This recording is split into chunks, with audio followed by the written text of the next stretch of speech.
नमस्कार मित्रों, आर्या टीवी के इस आध्यात्मिक चैनल पर आपका पुनः स्वागत है। पिछले एपिसोड में हमने मनोबोध अर्थात मनाचे श्लोक के 21वें श्लोक का विवेचन सुना। आज हम 22वें श्लोक का विवेचन सुनेंगे। तो आइए शुरू करते हैं आज का एपिसोड। आज का श्लोक इस प्रकार है।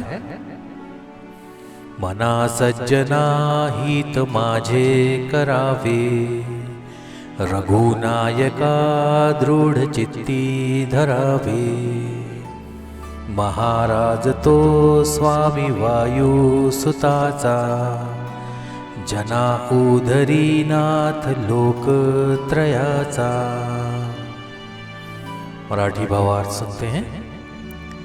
हे माझ्या सज्जन मना, प्रभू रामाला माझ्या अंतःकरणात दृढपणे धरून ठेव, माझे कल्याण कर। कारण हनुमानाचा स्वामी प्रभू राम हा त्रैलोक्याचा स्वामी असून तो लोकांचा उद्धार करणारा आहे। हिंदी भावार्थ सुनते हैं। हे मेरे नेक मन, भगवान राम को अपने हृदय में दृढ़ता से धारण करके मुझे आशीर्वाद दो, क्योंकि हनुमान जी के स्वामी भगवान राम त्रिलोक के स्वामी हैं और प्रजा के रक्षक हैं। आइए विवेचन सुनते हैं।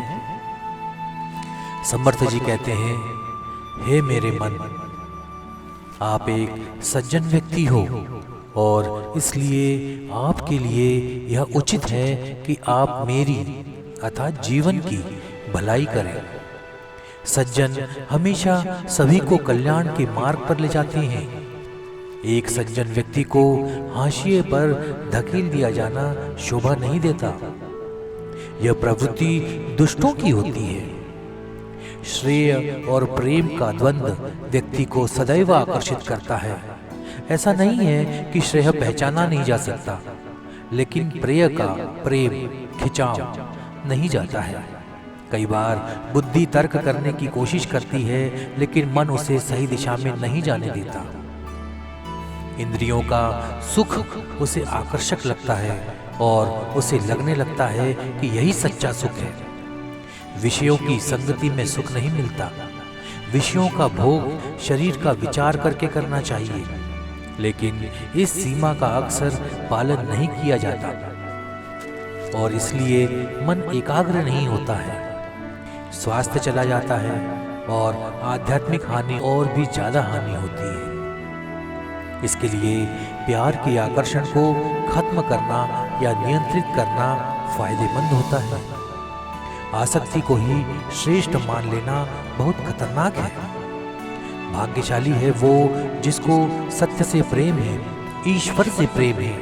यह सौभाग्य किसी बड़े भक्त के यहाँ ही देखने को मिलता है।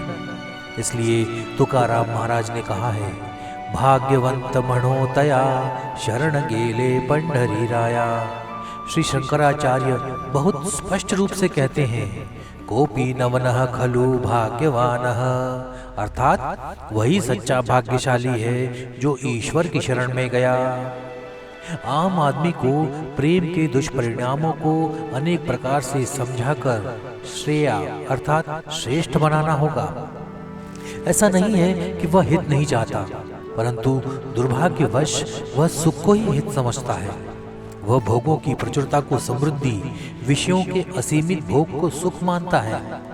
समर्थ बताते हैं कि ये बातें वास्तविक हितों के अनुरूप नहीं हैं और फिर कहते हैं, हे मन, तुम सज्जन हो ना, तो फिर मुझ पर एक उपकार करो और उसके लिए श्री रामचंद्र जी की शरण में ले चलो, विषयों के प्रति मेरी आसक्ति नष्ट करके। रामचंद्र जी समर्थ जी के दैवत हैं। वह राम के समर्पित उपासक हैं। वह रामचंद्र से बहुत प्रेम करते हैं। रामचंद्र के प्रति उनकी भक्ति उनके हृदय को उन्मत्त कर देती है और जब राम से संबंधित किसी भी विषय की बात आती है तो वे कई मायनों में रामचंद्र की श्रेष्ठता को सिद्ध करने में स्वयं को रोक नहीं पाते। यही प्रेम और भक्ति का स्वरूप है। वे अपने देवता के बारे में प्रेम पूर्वक और भावुकता पूर्ण ही बात करेंगे। अपने देवता की प्रशंसा करेंगे। दिल में प्यार नहीं हो, लगाव नहीं हो, तो फिर याद आती हैं सीमाएं। सच्चा प्यार कभी सीमित नहीं हो सकता, इसलिए वह सीमित होता भी नहीं। यह प्रेम प्रशंसा के रूप में ही व्यक्त होता है। पतिव्रता अपने पति की, सच्चा शिष्य अपने गुरु की, भक्त अपने देवता की प्रशंसा करते नहीं थकते। समर्थ भी राम के संदर्भ में प्रेम से भरे हुए हैं और इसीलिए विशेष रूप से रामचरित्र की बातें उल्लेख करते हुए प्रत्यक्ष और अप्रत्यक्ष रूप से इसका उद्देश्य दूसरों को राम की श्रेष्ठता का विश्वास दिलाना है। समर्थ कहते हैं कि मेरे मन, याद रखें कि आप जैसा तेज मनोजय मारुति राम को अपना सर्वस्व और स्वामी मानते हैं। मारुति एक महान व्यक्तित्व है। वानर जाति में जन्मे हनुमान असाधारण रूप से बुद्धिमान है। बौद्धिक रूप से श्रेष्ठ, संगीत से लेकर व्याकरण तक कई विद्याओं में पांडित्य हासिल करने वाले मारुति पांडित्यपूर्ण नहीं बल्कि चतुर हैं। यह असामान्य व्यक्तित्व रामचंद्र के सामने विनम्र है, जो राजनीतिक रूप से चतुर भी है, असामान्य रूप से शक्तिशाली, जितेंद्रिय है, जो अपने आप को राम का दास कहलाने में गर्वित अनुभव करते हैं। इससे रामचंद्र की विशालता का अनुमान लगाया जा सकता है कि इतना महान व्यक्ति श्री रामचंद्र जी को श्रेष्ठ मानता है।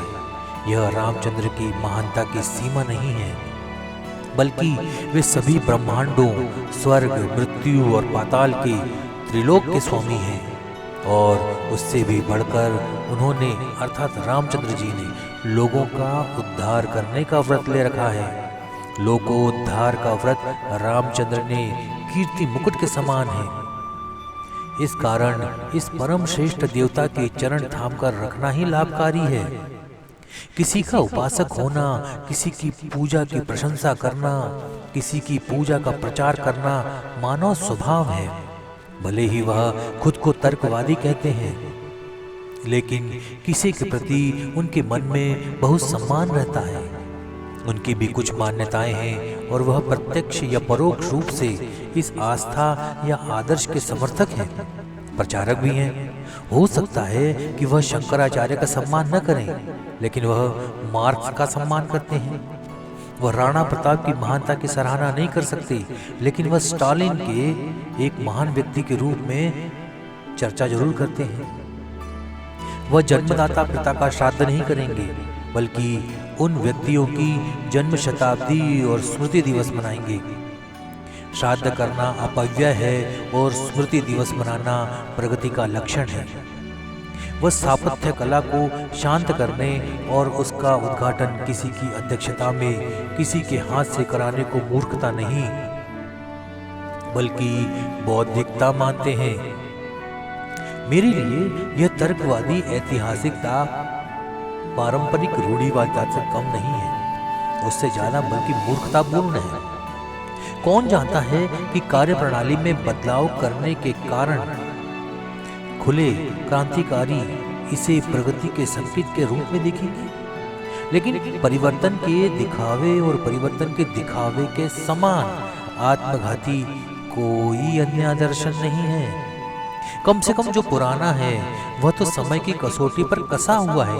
पीढ़ियों के अनुभव से इसकी सच्चाई साबित हुई है और इसीलिए बची हुई भी है। यही कारण है कि समर्थ कई हजार वर्ष पूर्व हुए रामचंद्र का गुणगान कर रहे हैं। रघुनायक अर्थात रामचंद्र जी को मन में दृढ़ता से कैसे धारण करें, आगे आने वाले श्लोकों में हम जानेंगे। आज का विवेचन और ये एपिसोड यहीं खत्म होता है। मिलते हैं एक नए श्लोक के साथ नए एपिसोड में। तब तक के लिए जय जय रघुवीर समर्थ। नमस्कार।